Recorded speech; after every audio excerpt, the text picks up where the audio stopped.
اور میں آپ کو یہ مثال دوں گا کہ سقراط کے ساتھ کیا ہوا اور عمران خان کے ساتھ کیا ہو رہا ہے۔ حمود الرحمان کمیشن کی رپورٹ کے اندر تو اب یہ ہو گیا کہ اگر آپ اس کا ذکر کریں گے تو قانون آپ کے اوپر لگ جائے گا۔ تو میں امید کرتا ہوں کہ محمد علی جناح کے اقتباس کو اگر میں پڑھوں گا تو مجھے سزا نہیں ہوگی اور میرے اوپر FIR نہیں کٹے گا، کیونکہ جس کو انہوں نے کہی ہے یہ بات انہی کو میں بھی سنانا چاہتا ہوں۔ اور یہ محمد علی جناح صاحب نے آرمی سٹاف کالج کوئٹہ میں 14 جون 1948 کو یہ بات کہی تھی۔ ذرا غور سے سنو اور میں انگریزی میں پڑھوں گا۔ انہوں نے کہا، جناح صاحب نے کہا کہ I want you to remember that the executive authority flows from the head of the government of Pakistan۔ کیا کہا؟ The executive authority flows from the head of the government of Pakistan and therefore any command or order that may come to you cannot come without the sanction of the executive head. This is the legal position. Do not forget. سنیں غور سے، do not forget. اور اس میں برا مت مانے، ہر چیز کا آج کل برا مانا جاتا ہے۔ قائد اعظم نے کہا do not forget that the armed forces are the servants of the people. It was Quaid Azam who said it. میرے اوپر مقدمہ نہیں کرنا۔ You do not make national policy. It was Qaid Azam who said it about SIFC. You do not make national policy. It is we, the civilians, who decide these issues, and it is your duty to carry out these tasks with which you are entrusted. یہ کراچی کے سب سے بڑے وکیل اور ہندوستان پاکستان کے سب سے بڑے وکیل نے یہ بات کہی۔ میں آپ کو یہ بتانا چاہتا ہوں کہ ہم سیکھیں گے کہاں سے۔ اگر عمران خان صاحب نے حمود الرحمان کمیشن کی رپورٹ کو کہا ہے کہ پڑھو تو کیا غلط بات کی؟ کمیشن آپ کا بنایا ہوا، کمیشن گورنمنٹ کا بنایا ہوا، کمیشن بھٹو صاحب کا بنایا ہوا، اور ایک دیانتدار آدمی جسٹس حمود الرحمان نے اس کمیشن کی روداد سنی اور رپورٹ لکھی۔ اور ایسے لوگ 15-20 لوگوں سے تو میں آج بھی واقف ہوں جو زندہ ہیں، جو گواہی دیں گے کہ ہم نے کمیشن میں کیا کہا، آج بھی زندہ ہیں اور گواہی دیں گے۔ اس سے قبل کہ ساری چیزوں کو دفنا دیا جائے وہ بھی موجود ہیں جو گواہی دیں گے۔ اور یہ بھی آپ کو بتا دوں کہ ایک دیانتدار جج تھے اور ان کے بیٹے اس وقت فیڈرل شریعت کورٹ کے چیف جسٹس ہیں، جسٹس حمید الرحمان۔ ان کے بیٹے چیف جسٹس ہیں فیڈرل شریعت کورٹ کے آج۔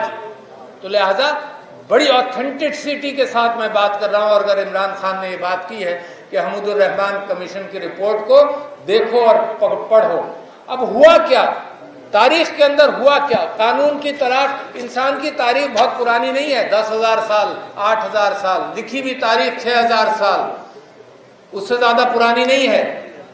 سب سے پہلے بڑے بڑے لوگوں نے، جب انسان نے اکٹھا رہنا شروع کیا، انسانوں نے کہا کہ قانون بناؤ۔ جانوروں سے جب وہ الگ ہوا تو اس نے کہا قانون بناؤ، might is right, might is not right, جنگل کا قانون ختم کرو، انسانوں کا قانون بناؤ۔ اور یہ سائرس دی گریٹ کے حوالے سے یونان کے اندر سقراط نے قانون کی بات کی۔ سقراط سے کسی نے پوچھا کہ جی قومیں کیسے بنتی ہیں؟ تو سقراط نے کہا قوم بنتی ہے تجارت سے۔ آج بھی وہی ایشوز ہیں، کوئی زیادہ بدلے نہیں۔ قومیں بنتی ہیں تجارت سے اور قومیں بنتی ہیں مشاورت سے، جمہوریت سے۔ تو کسی نے کہا سقراط صاحب کیا بس اسی سے بنے گی؟ اس نے کہا نہیں، قومیں بنتی ہیں انسانی جذبات سے۔ اس نے کہا تھائماس۔ پھر وہاں کی عدالتوں نے، آپ کو نام بھی نہیں یاد ہوگا، وہاں کے لوگوں نے فیصلہ کیا سقراط سے کہ تم نوجوانوں کو گمراہ کر رہے ہو۔ عمران خان کے اوپر کیا اعتراض ہے؟ نوجوانوں کو گمراہ کر رہے ہو۔ اور ٹھیکیدار نوجوان کے چند لوگ بن گئے ہیں نوجوانوں کے پاکستان کے، جو کہتے ہیں کہ نوجوان گمراہ ہو رہے ہیں۔ سقراط کو پھر سزا دی گئی اس بات کی کہ تم نوجوانوں کو گمراہ کر رہے ہو، تو تم یا زہر پیو یا شہر سے چلے جاؤ، ملک بدر ہو جاؤ۔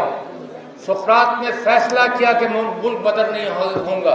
عمران خان نے کیا فیصلہ کیا کہ میں ملک میں رہوں گا، یہی مروں گا، یہی جیوں گا، میں ملک چھوڑ کر نہیں جاؤں گا۔ اور سقراط نے زہر پیا۔ سقراط کا نام آج تک مشہور ہے، ہر کتاب کے اندر ملے گا۔ آپ ان کو جانتے ہیں جنہوں نے اس کے اوپر یہ فیصلہ دیا تھا؟ کسی کا نام آپ نے سنا ہے؟ تو یہ تاریخ کے اندر پورے کرکٹ پر ڈھیر ہو جاتے ہیں جو اس قسم کی لوگ بات کرتے ہیں۔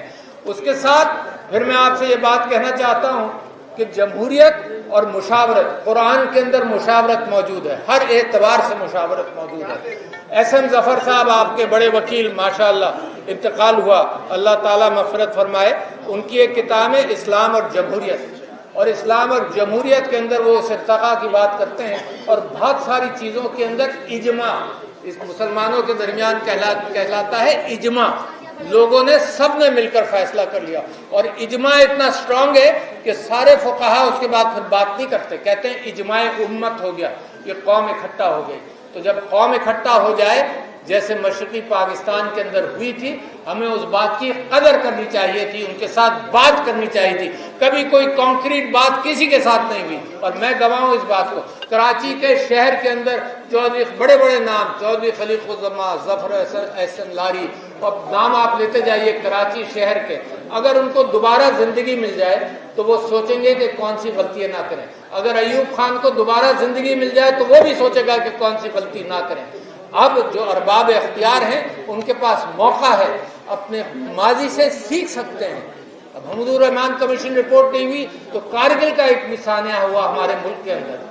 میں نے لوگوں سے پوچھا، دونوں کا پوچھا، آج سے 4 مہینے سے میں پوچھ رہا ہوں ارباب اختیار سے کہ حمود الرحمان کمیشن رپورٹ پڑھی؟ جن سے میں نے پوچھا انہوں نے تو نہیں پڑھی۔ پھر میں نے کہا کارگل کے اوپر بھی ریسرچ کر لو، دیکھو آدمی کو اگر پتا چلے کہ فلانی طرف گڑھا ہے اور لوگ گڑھے میں گر چکے ہیں تو میں احتیاط کروں گا۔ یہ کیا طریقہ ہے کہ آنکھیں بند کر کے میں انکار کروں کہ نہیں میں نے پڑھنا نہیں ہے؟ یہ جو مینڈیٹ ملا ہے یہ اجماع امت ہے، اس معنی کر کے سیاسی اجماع ہے، مذہبی اجماع نہیں، سیاسی اجماع ہے۔ اسی قدر کرو، بات کرو، نہ کہ یہ کہو کہ سب لوگ گمراہ ہو گئے اور سوشل میڈیا گمراہ کر رہا ہے۔ اور عجیب معاملہ ہے کہ جو آپ کو غزہ کے اعتبار سے سوشل میڈیا پر ایمان ہے کہ غزہ کی تصویریں دکھاتا ہے، پاکستان کے اعتبار سے آپ کو الرجی ہے کہ سوشل میڈیا جھوٹ بول رہا ہے۔ اخبار سچ بولتے تھے، ٹیلی ویژن میڈیم آج سچ بول رہا ہے، آدھا سچ آدھا جھوٹ، پتہ نہیں کیا۔ میں تو دیکھنا بھی چھوڑ دیا، آپ لوگ دیکھ رہے ہوں گے، میں نے دیکھنا چھوڑ دیا کہ اس میں سچ ہے ہی نہیں کہیں، بلا وجہ آپ وقت اپنا ضائع کریں۔ اچھا، اور پھر کیا ہوتا ہے کہ بند کر دو، آج بات نہیں کرو، ابھی بات مت کرو۔ وہ محسن نقوی گئے انگلینڈ، اور چونکہ میں کرکٹ کا شوقین ہوں تو جو ہمارے کرکٹ کے کھلاڑی وہاں کھیل رہے ہیں تو انہوں نے کہا بھائی ابھی بات ہی نہیں کرو، ورلڈ کپ ہو جائے پھر بات کرنا، ابھی تو بند کر دو۔ اچھا ورلڈ کپ ہو جائے گا، جو ہونا ہے غرق ہو جائے گا، کسی سے سوال بھی نہیں پوچھا جائے گا، ابھی بات مت کرو۔ تو سب سے بڑا کام یہ کیا جا رہا ہے کہ آپ کا منہ بند کر دیں، اس لیے آپ کا منہ بند کر دیں کیونکہ آپ سوال اٹھاتے ہیں، اور آپ کو کیا ضرورت ہے؟ وہ بیچارہ احمد کیا نام ہمارے احمد فرحات ہے، اس احمد فرحات اس نے کیا ایک تقریر کی اور کیا کہا، بیچارے کو غائب کر دیا، 8-10 دن غائب رہا، مطلب اور اقبال بھی نہیں ہوتا۔ اچھا دنیا جانتی ہے، آپ نہیں کہہ رہے، دنیا جانتی ہے کہ کس نے اٹھایا کیا کیا۔ یہاں اسٹیج پر بہت سارے لوگ ہیں جن کو اٹھایا گیا، جن کو ڈانٹا گیا، جن کے خلاف ظلم ہوا، جن کو مارا پیٹا گیا، مگر اقبال نہیں کرتا کوئی بھی کہ کس نے کیا۔ پھر وہ کہاں سے برآمد ہوا؟ ایک جھوٹ کے پیچھے بہت سارے جھوٹ بولنے پڑتے ہیں۔ وہ برآمد کہاں ہوا؟ آزاد کشمیر، اور آپ نے کہہ دیا یہ ہماری ٹیریٹری نہیں ہے۔ آپ تصور کریں کہ انٹرنیشنل کمپرومائزز میں، انٹرنیشنل پوزیشننگ میں آپ یہ کہہ رہے ہیں کہ وہ ہماری ٹیریٹری نہیں ہے۔ وہاں ریجیم چینج آپ نے کر دیا، ایک نہیں 2 کیے۔ جب عمران خان کے فیورٹ کی حکومت تھی وہاں پر اس کو گرایا گیا، پھر اس کے بعد انتخابات میں گرایا گیا، تو نتیجہ کیا ہوا؟ جب سیاستدان عوام سے رابطہ نہیں رکھے گئے تو وہاں جس انداز سے ریزسٹنس ہوا، خوف کرنا چاہیے نا، سیکھنا چاہیے۔ کہاں سیکھیں گے بھائی ہم؟ اگر کشمیر سے نہیں سیکھیں گے، آزاد جموں اور کشمیر سے نہیں سیکھیں گے، اگر جو پاکستان کے حالات ہیں اس میں نہیں سیکھیں گے، جو بلوچستان میں پریشانی ہے اس سے نہیں سیکھیں گے، کے پی میں جو پریشانیاں اس سے نہیں سیکھیں گے، تو سیکھنے کا کیا ہم نے طے کر لیا ہے کہ ہم کچھ نہیں سیکھنا۔